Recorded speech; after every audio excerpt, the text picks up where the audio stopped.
Before we look at velocity and other rates of change, we're mostly going to be using derivatives to find rates of change. And one of the key things is being able to correctly interpret units. If we know the units involved in the original function, we should be able to figure out what rate we're looking at. And one note is when we're talking about instantaneous rate, we are talking about the derivative, but a lot of times we're just going to say rate of change, and it will be assumed that we're talking about the instantaneous rate of change. Otherwise, it will specifically say the average rate, which is something different. One of the ways we look at it is using motion along a line. When we're talking about motion along a line, we're mostly talking about whether it's moving left or right, and usually we're going to say this is a positive direction, this is a negative direction. We might also look at this as going up and down, where up is positive, down is negative. But a key thing is when they give us s of t, they're talking about displacement. And this is different from distance, because distance would be a value that if we go forward and then backwards, we're still adding values as we go. It's always an absolute value kind of thing. So while my displacement on a graph like this, maybe I'm going from 3 to 5, would only be 2 for my displacement, my total distance would be a lot more because I'm running back and forth in the middle. Now, average velocity then is just going to be looking at the displacement, so going from maybe 5 to 3 divided by the time traveled. Whereas if the problem just says velocity, without the word average, we're going to assume that they're talking about the average rate. And this is a derivative of the displacement function. Okay, now here's an example where we might look at this graphically. Now here's a lot of information that you don't necessarily need to read, but this blue curve here is representing the distance that a race car has gone. So it's feet and seconds. Now if we connect from P to Q, we're going to get an average velocity. Okay, we're going to get an average rate of change. So that will be our secant line. If we look down here at this red line that I have, this is a tangent line at P, which would be talking about my velocity at the instant. So this would be like my derivative. The derivative is the tangent. Both of these would be measured in feet per second, but this blue one is just the average velocity, is instantaneous. If the question asks for speed, we need to remember that speed is always positive. We never have a negative speed. So it's really just the absolute value of the velocity, or the absolute value of the derivative of dt. So if a problem is asking for a velocity or rate of change, they want velocity, which is including a direction. Speed is either way, and they will specifically say speed, or the question will ask how fast. So when you see a question asking how fast, in this problem we're going to be looking at a velocity graph. And we want to describe the motion if this is describing our velocity and this is our time. So what we need to understand with velocity, if we're thinking about positive motion, we're going to think about this as moving left and right. So positive velocity is going to be talking about moving right. So we can start this by splitting this graph up to where we're finding our zeros, 3.5, and over here again at about 6.5. Notice then that we have kind of a constant 0 up until 8, and then we're increasing again. So positive, negative, a 0 slope, and then positive. So if we could describe this, we could say we're moving right from 0 to 3.5 seconds, and also from 8 seconds, or after 8 seconds. We can then say we're moving left from 3.5 to 6.5 seconds, and that we are stopped from 6.5 to 8 seconds. Now we really could go into a lot more detail with this about whether we're speeding up or slowing down, or notice we have a constant velocity here. Our velocity is increasing here, suggesting that we're increasing our speed, speeding up. We're slowing down here from 2 to 3.5. We'll say this is speeding up. We're constant velocity, slowing down. Now notice here where our velocity is actually decreasing.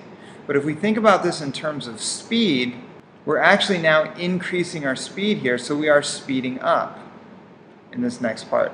And it isn't until we reach this minimum here that our velocity turns around. We start to slow down. Even though our velocity is increasing, we still think of this as slowing down. Okay, and then we're stopped from here to here, and then we increase speed. So if we want to think about where our speed is the maximum, we need to think in terms of absolute value, and I needed to look on both sides.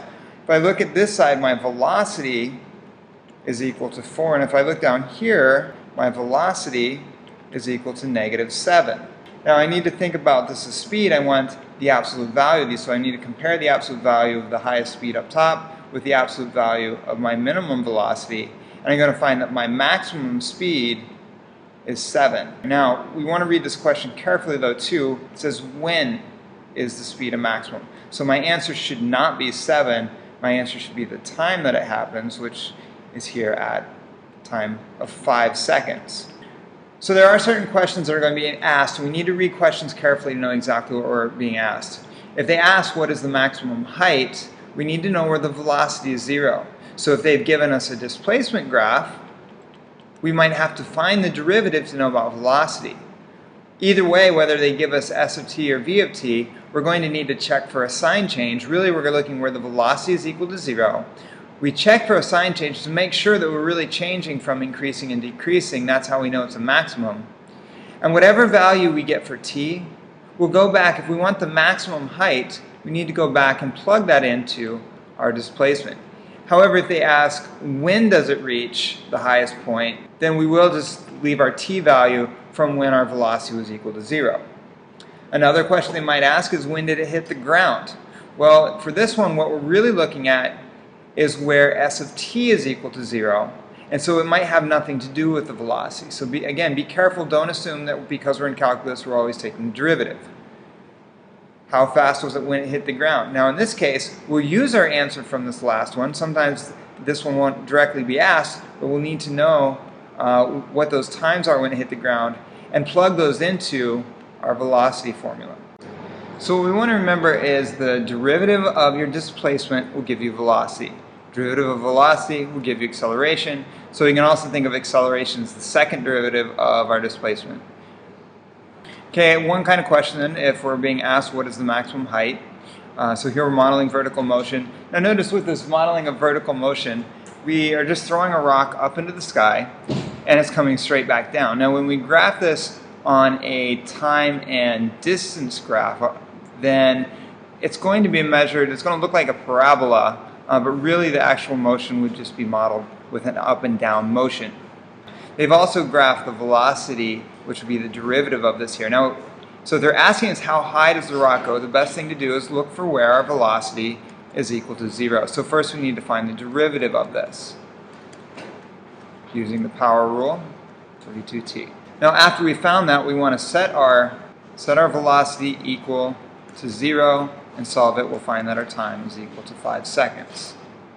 So when an object is thrown in the air, at its peak its velocity is 0 because that's where it's changing from positive velocity to a negative velocity.